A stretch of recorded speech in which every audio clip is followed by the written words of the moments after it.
Yay Networks.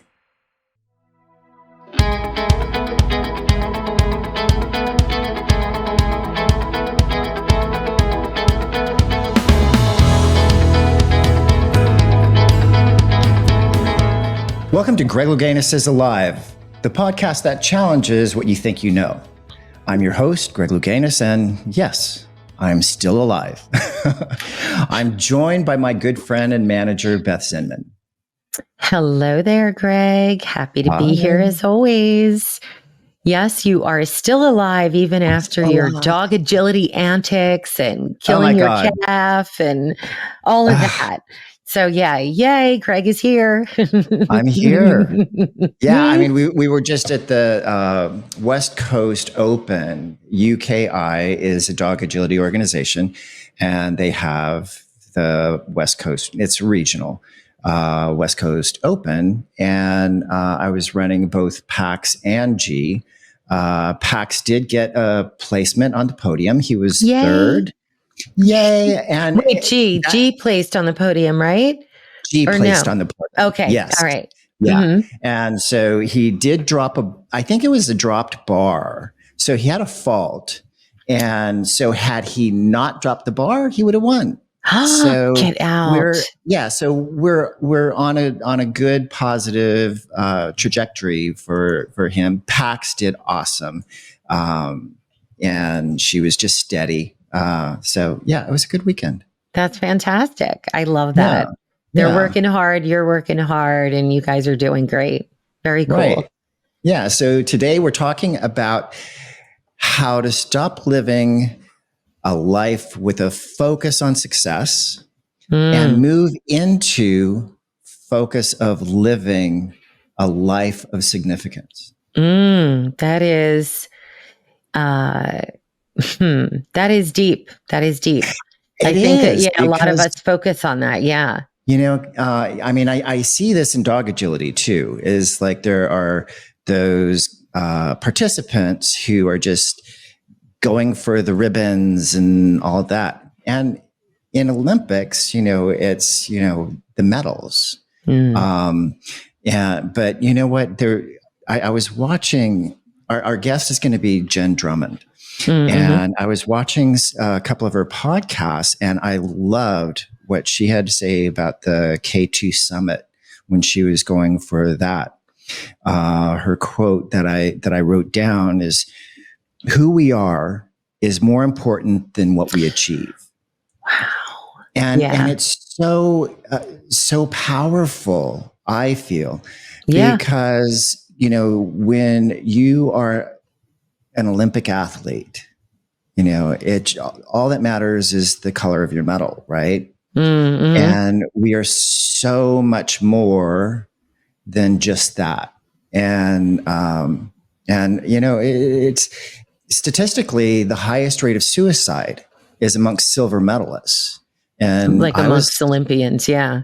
Amongst Olympians. And I was a part of that group. I did try to commit suicide. I mean, my first, medal was silver, in Montreal. And I struggled. Yeah. You're getting your self-worth in those moments from what you've achieved, which is really not healthy, Right. And I say with my brain in business, to me, it's like dollars. How much did I bring in? And if I'm not up to snuff that month, I feel pretty bad. So yeah. Right. Wow. So my guest today is Jenn Drummond. Is a mountain climber and world record holder, having been the first woman to climb the second highest summits on each of the 7 continents. And let me tell you, that's no easy feat, because a lot of those second summits are a lot more difficult to get to than those top summits. So after a near fatal car accident in 2018, boy, I'm living in the past. She set out to live in a more authentic and adventurous way, understanding that we don't get to choose when we leave this life, but you can choose how you live it. She's a successful business woman, owner and mother of 7 remarkable kids, an international speaker, an author, and host of the Seek Your Next Summit podcast, focused on inspiring others to go beyond success to a life of significance. Very cool. I can't wait to hear this, really. So we'll be back with Jenn Drummond right after this.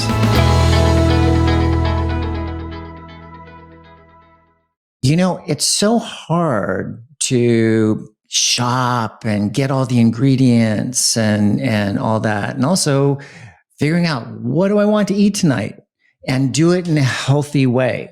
Green Chef is the #1 meal kit for eating clean, with dinners that work for you and not the other way around. Get ahead of the busy season with convenient step-by-step recipes, including dinners ready in 25 minutes or less.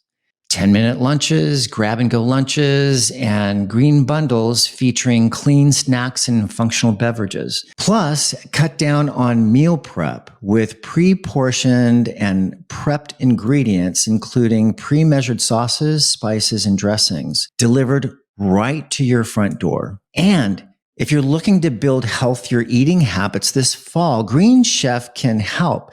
Every Green Chef customer gets a free session with our registered dietitians who can walk you through how to make clean eating work for you. Sign up and start your journey towards better health today. I love Green Chef because it saves so much time and energy to provide healthy meals and not have to think about it.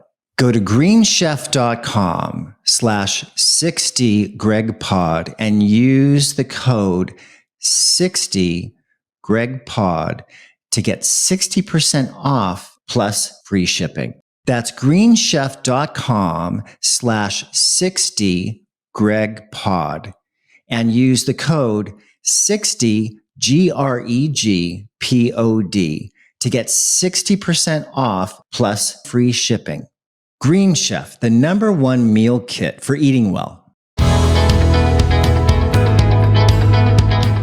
Jenn Drummond, I am so grateful to be speaking with you today. I did some homework and found who this incredible person is. Your book, Breakproof, is coming out in January. But I watched some of your podcasts and I just love you. I mean, there's so many things that we can talk about, right? Okay, so there we God. go. Oh my God. Growing up, okay, so everybody was enthralled with the Olympics, right? And I did gymnastics. You were a gymnast? I was a gymnast because I watched you dive in your competitions, and we had a diving board, and I knew I would be a better diver if I stayed in gymnastics. And I never took dive. I did like one backflip, cracked my head open, had to have stitches, right? Whatever. Oh, no. And I was like, I'm done. But I just remember, I vividly remember doing gymnastics thinking, okay, I need to get these tight tucks in so that I could do many of them off of the diving board. And that was because of watching you. Oh, that's so funny. Well, that's how I got into diving. I was a gymnast. I was a dancer first. And then, that kind of evolved. But oh my God. If nobody has stood up on one of those high dives, go just stand on it and see if you can walk to the edge without wanting to crawl back to the back of the diving board. Just saying. It's unbelievable. Funny story. I was with Wilt Chamberlain and we went to a pool and I took him up to the 10-meter platform and he crawled out. He said, Greg, 100%. You don't understand. I'm over 7 feet tall. So it looks a lot higher to me. So, oh my God, that was just so much fun. But yes. I love what you talked about as far as visualization, and that when you're preparing for one of these climbs, that you put a picture of the summit on your wall so that you can see it every day. Yeah. Now, talk to me about that process of visualization preparation. Right. So it's funny that we talk about this because my mom is an interior designer. So the poor thing gets me as a child who is like, I love things being pretty, but I need things to be practical first.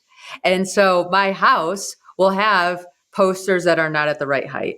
They'll be in the wrong location. I'll have steps that I go up and over to get in and out of my bedroom every single time I enter and exit my bedroom. And it's really just to remind me of who I am and what I'm doing and what kind of quest I'm taking on to make sure that I'm always in the mind frame of I'm an athlete. I'm climbing a mountain that is very deadly. I need to take this extremely seriously to be able to survive and come home to my family. Now, okay, Right? so this is something that that I also teach. You know, with the visualization and all. Yes. I talk to my the people that I work with. I said, don't visualize perfection. Right. What does that mean to you? Because I'll share what it means to me. Yeah, no, I think it's just when I look at the mountain, I'm looking at it thinking, okay, I want to connect to it. I want to understand it. I want to listen to it. I am a guest on the mountain every time I'm there. And so I just need to be mindful. I know the reason why it's fun to wave the flag at the summit is because there's 1,000+ reasons why I could have turned around before then and didn't. And so I understand that the struggle is going to come because I said yes to the pursuit. I just don't know how it's going to disguise itself this time. And I just have to be prepared. Like, hey, it's going to happen. What is it going to look like? I don't know, but I'm still going to continue if it's safe to do so.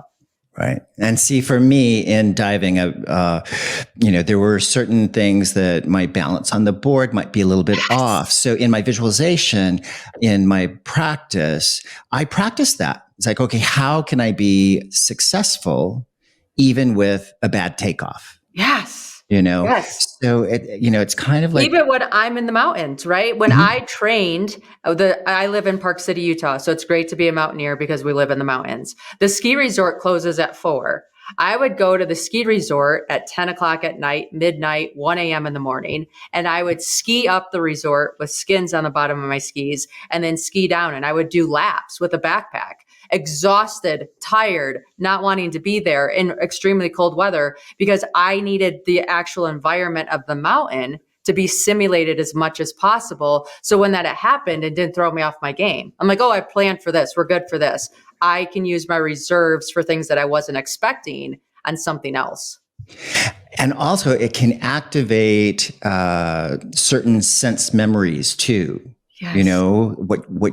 Because that's another thing that I try to instill with the people that I work with is, to be aware of what do you smell? Yes. What do you taste? What do you hear? What do you feel? So to make those visualizations as real as possible. And so the nice thing about mountaineering versus diving is I would climb with gummy bears. So I love red and white gummy bears. My kids love red and white gummy bears. So we would make gummy bear bags for when I went on my expedition, and they would have them here at home and I'd have them with me. And a red gummy bear meant I needed more love in that circumstance, to love myself, to love the situation, to accept what is. The white gummy bear we assigned to the meaning of courage.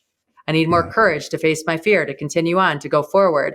And it's funny because you actually start associating those flavors with those feelings, with those sensations, which allow you to get through some of these harder times. Right. And my kids would have them because they miss mom. Okay, we'll have an extra red gummy bear today, and that's me sending you love.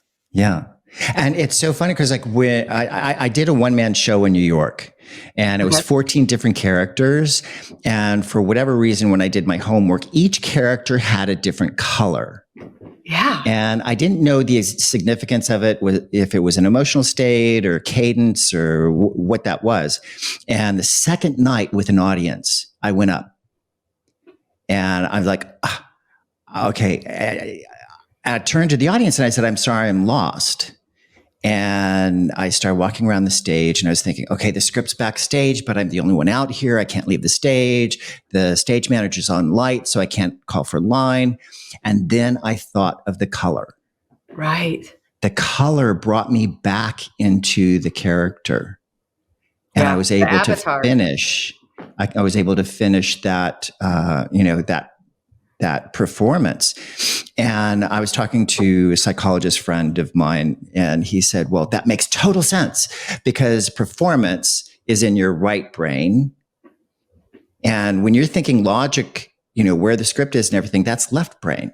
So it's not communicating. But when I thought of the color, I was able to tap back into that right brain and performance. So, and what you do in your climbing, I mean, you don't have any rest, right? Because you have to be on. You really have to be on. You have to be on. You definitely have to be on. We do try to go up the mountain and give us enough buffer because the weather gets so bad that you want to travel during certain times of the day just because that's the safest. And believe it or not, it's not in the middle of the afternoon, which you wish it was. But that's when the sun is out and the sun's radiating off of all these icy surfaces, which then makes the ground more unstable for trigger of an avalanche or splitting of a crevasse or different pieces like that. So you're always respecting the environment. I think it's fun when you talk about the color and tapping into that part of your brain. There's a 8,000 meter suit that you wear when you get into really cold, high environments that keeps you warm. And when you put that suit on, it's like, okay, game time. It's ready to go. That this is what we do. This is what it almost puts you into that mode of here we go. And so you're very conscientious of and intentional about what you put on, the story you're telling when you put it on, and the person that you become when that suit's on your body. And you truly become another person. You do. You tap into those reserves. You know what? You told a story about pink goggles. Yes. I want you to share that story because this is so, I think, empowering. Yeah. Of how we perceive things. Oh, it's fascinating. So I'm on the mountain, Mount Logan in Canada, which is the second highest point for North America. We're in a whiteout snowstorm. And so when the light is not good because the sun's not out, then you wear a pink lens because it allows you to see depth perception and shadows. So I'm wearing my pink lenses. We're going along and I'm like, oh, I'm in a cotton candy machine. Like my mind starts to wander. I'm like, oh, this looks like cotton candy swirling around. I like cotton candy. I'm thinking of my youth and different things. I'm attached to the rope to the guide in front of me. And the rope in the pink lens looks like a watermelon rind. So now all of a sudden I'm singing that song, Watermelon Sugar High, and I'm having a good time. And my alarm goes off on my watch. And you have to have alarms go off to remind you to eat because at altitude, you're not always hungry. And you're always eating now, so you have energy in 12 hours. You're not eating for the next couple hours, you're eating 12 hours out. So the alarm goes off, we stop, I bump my goggles as I'm getting something out of my bag to eat, and all of a sudden, all the energy evaporates from my body. I'm like, what is going on? Like, how long have we been in this horrific, terrible snowstorm? Like, why are we not setting up camp? And everybody around me looked at me like I was from Mars. Like, Jenn, we've been in this weather for the last 2 hours. Where have you been? I'm like, you're not going to believe this. I was in cotton candy land, eating gumdrops, singing watermelon songs. Like, I was like, what? And it just, like that story, I keep on speed dial to remind myself that we can get to point A to B. And if we're having a hard time, check your lenses. What filter are you using to evaluate this scenario? And is there another option available? Because the reality is both of us got from point A to point B. I got there with energy, excitement, and fun. They got there with struggle and commitment and like, let's, make this hard and do it. And it just made me realize, like, if I'm in a spot where it's hard or it's a struggle or whatever, and I've already committed to the commitment, so that means I'm going from this point to that point, then my job now becomes, how do I make this enjoyable? How do I make this fun? What can I do in this circumstance that preserves my energy and allows me to have a better experience? Yeah. I mean, it's how the meaning we give things. Yes. Right. Yes. I mean, and we can choose the meaning we give things. Like We can. Totally. Yeah. I mean, I remember one time, we were training in Miami and it was gale force winds. The rain is coming in sideways. And my coach had this game to break 700, which was a huge thing in diving. To break 700 on 10-meter platform, I had to average 8.5s or better. Mm-hmm. And so, when we were struck with that weather, he turned to me and he said, Greg, let's play the 700 game. And so my thought was, okay, I'm going to take on this challenge, that I had to average 8.5s or better. And I can get out of, just doing one of each of my dives and be done. And I said, okay, so I did it. But the meaning that I gave it was a challenge. Yes. And then what I find out the next day, I go to practice and my coach, Ron O'Brien, he comes to me and said, you know what, Greg, you were the only one who got in the pool that day. I was the only one who got in the pool. And that's the other thing that I'm writing about too, is that, to get to the podium, which is a huge thing, which is like you climbing those summits, right? Yeah. You have to be ready and willing to do what can you do that nobody else is going to do? Right.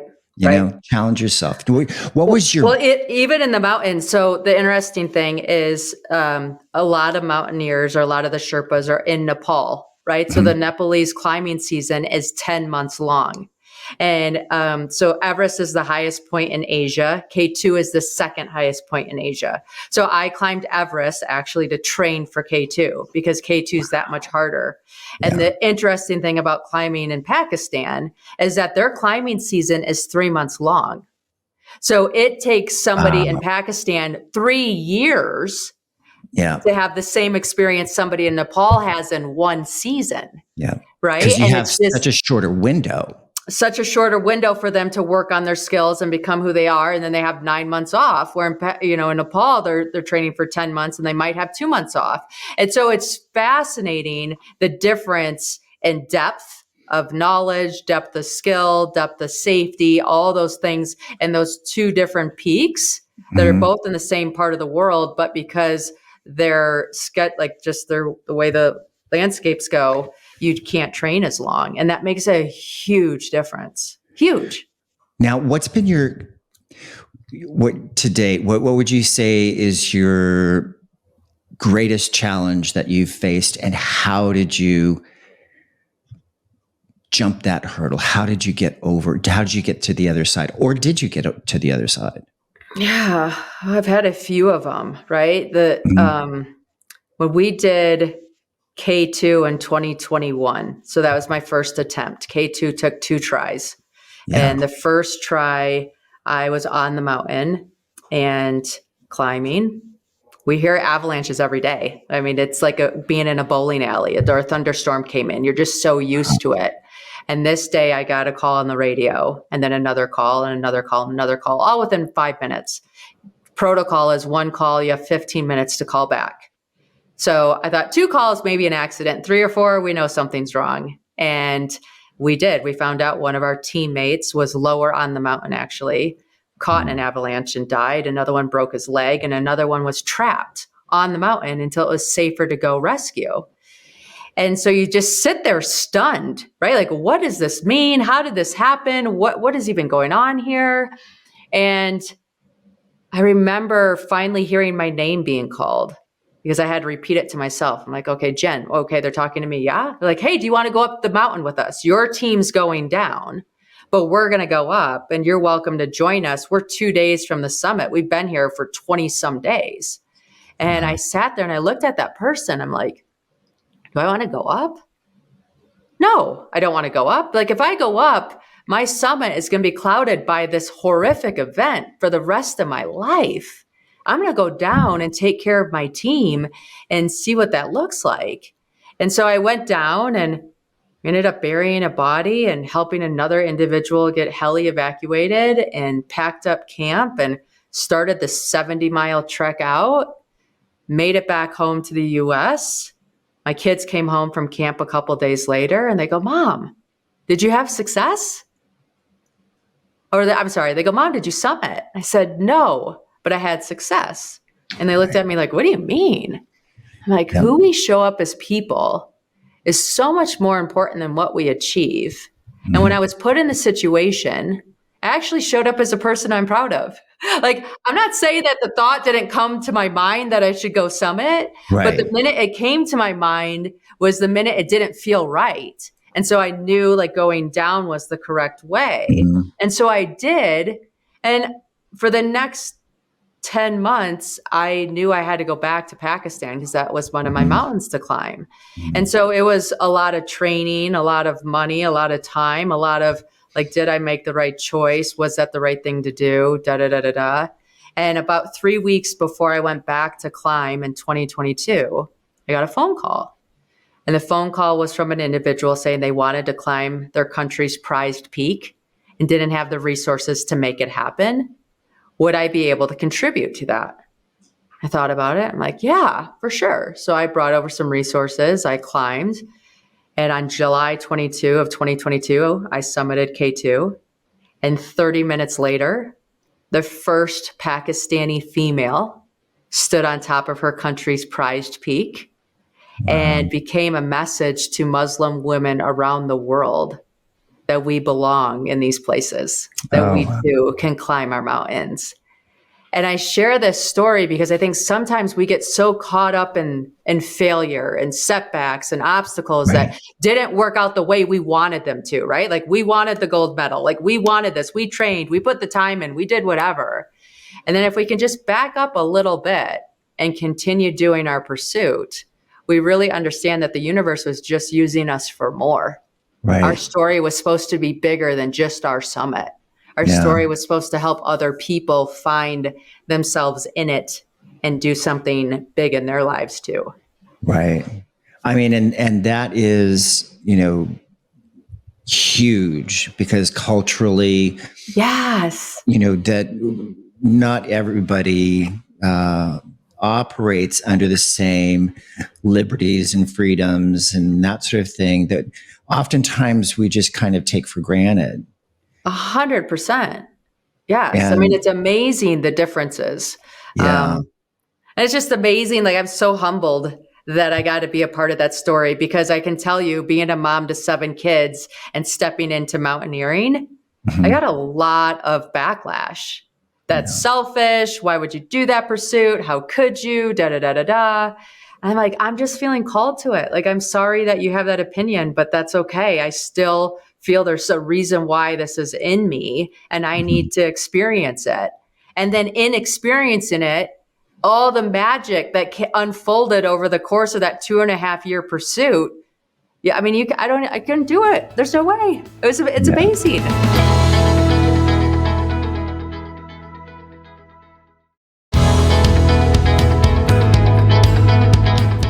Gosh, I mean, there's so many things that come to mind as far as successes that you've had.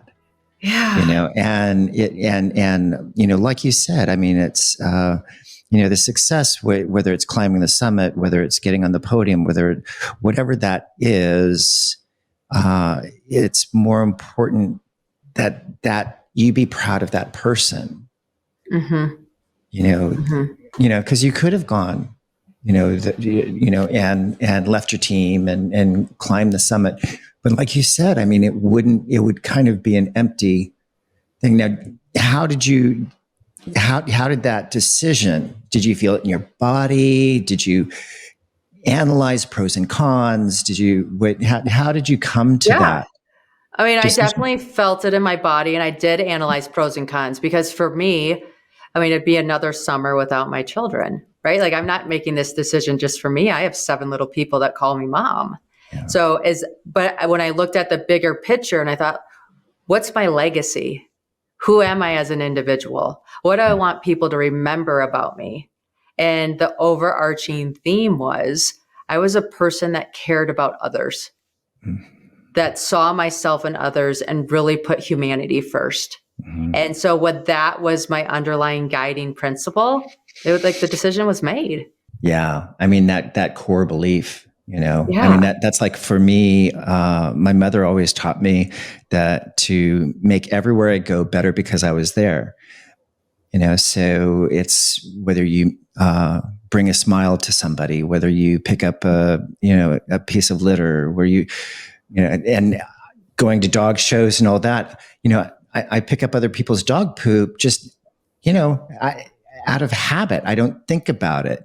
I don't like, oh God, these, terrible owners, whatever, I don't, and I think Byron Katie, it said, love her. I love her too. I mean, it was like yes. picking up a piece of trash on a pristine mountain, it's like, well, it moved when it was supposed to move. When I picked it up, that's when it was supposed to move. It's like, so you don't fight that. You don't have that. There's no friction. Right. You don't have resistance. You accept what is and then move forward with that information. Right. I love that. Now, do you do retreats or? I do. I just did one. So super fun. It was in Park City, Utah, where I live. Yeah. And it was about unplugging, right? I want people out in nature, connecting to themselves, reconnecting to breath and movement and who they are outside of their identities into the normal world. So we had a retreat in September. Everybody's coming back for January. They wouldn't let me leave until we had the next date set because I wasn't planning on. Yeah, so that was a super big win. But you can find me on jenndrummond.com. It's my website. That has all my social media handles. So depending on your social platform of choice, you can reach out there. I have the book coming out. I do challenges on the site. I love speaking engagements. I just love interacting with people. So if you're listening, you feel called, reach out, say hi, let me cheer you on in your pursuit. This is a community that we empower each other to do more. That's incredible. And your book coming out is Break Proof. Yes. And people can pre-order it, due out January 9th. And I mean, I love your story. I love your energy. I love everything that you're doing. Oh, thank you. It's I just great. feel, I mean, in 2018, a car wreck should have taken my life and it didn't. And that was a line in the sand for me. And ever since then, I'm just so grateful to be here. I'm so grateful to have the experiences that I get to have and meet the people I get to meet and see how society is evolving. Such a privilege. I want to touch on law of attraction, because you interviewed Victoria Gallagher, who wrote Practical Law of Attraction. And I heard some of the stories and all that about energy and all that. What has been your experience and process? Yes. So I have a unique process a little bit. I know everybody has a gratitude journal and I'm a huge fan of gratitude, but I also have a grump dump. Okay. So I do because I need to get the grumpies out. And so when something doesn't feel right or isn't settling or the story isn't working in my head, I write it down and then I can discard things that I'm like being silly about. And then I can look harder at things that probably do need a little bit more evaluation.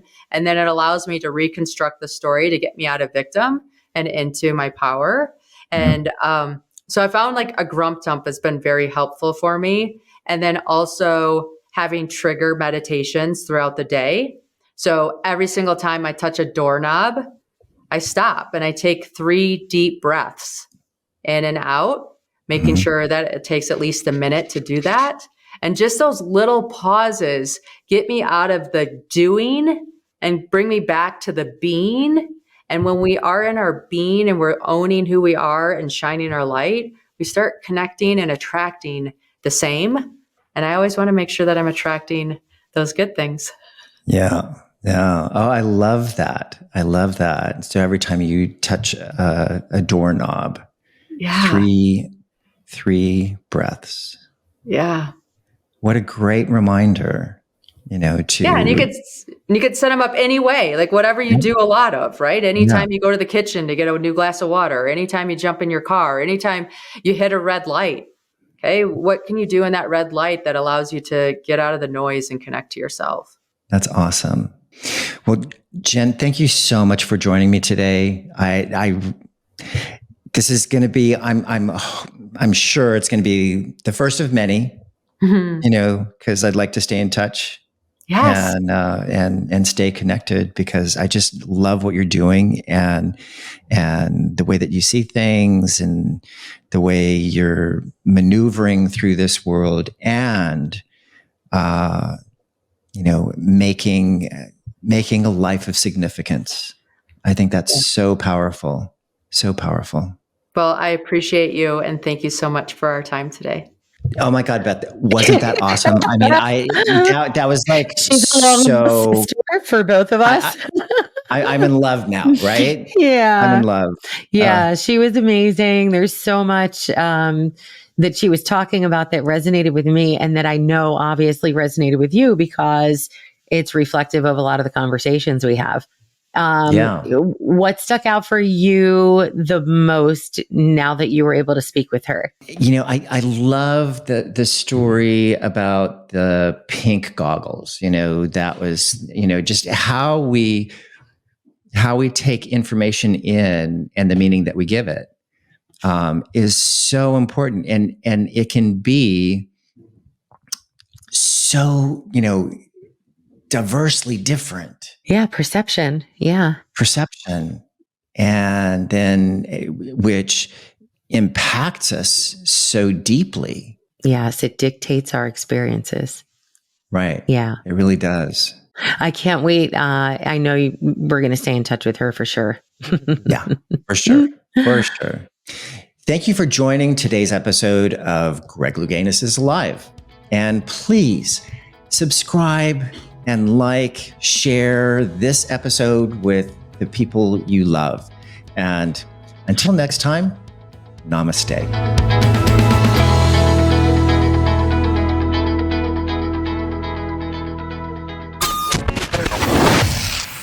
Yay Networks.